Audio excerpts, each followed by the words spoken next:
Good morning mga tao. So, dito tayo nga sa gilid ng dagat. Medyo malayo-layo ng papunta dito doon sa inuwian ko.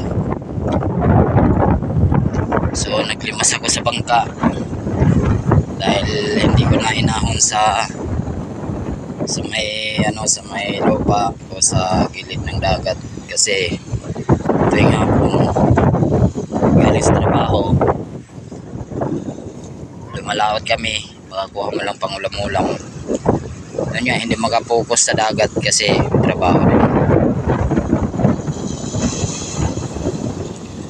Pinag-iisipan ko lang kung saan talaga yung pupukusan ko. Hindi pa ako makachimpo talaga na hindi ko pa makapa yung panglalambat. So yun, si Kuya sagwan lang, sagwanan malit na bangka pang lang isang tao.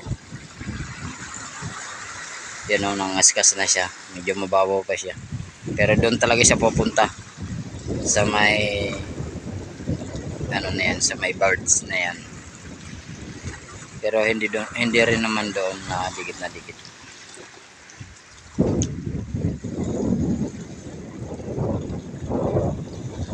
Ayan siya, nangaskas na. Siya yung inorderan ko ng pamain ng pamaskas kasi hindi ko palang gawin yun.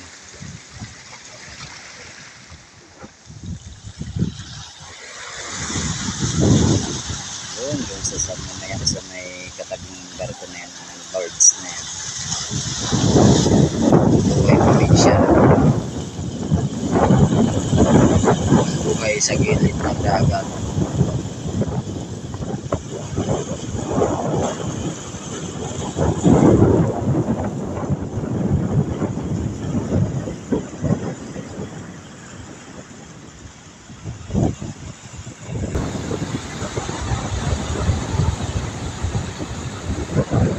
Puro batuhan dito, talaba, namumuti, puro talaba. Sino gusto kumain ng talaba? Sisigas ito sa probinsya, sa Visaya. Sisi. Ayan, may paliguan naman dito ng puro buhangin.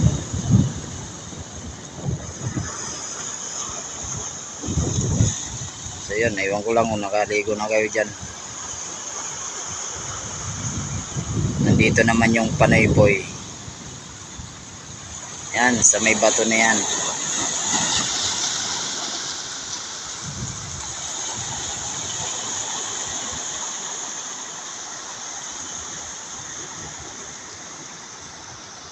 Diyan din kami dati overnight.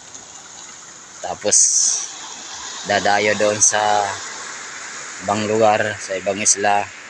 Doon sa lampas pa nun yung may tulay na yan.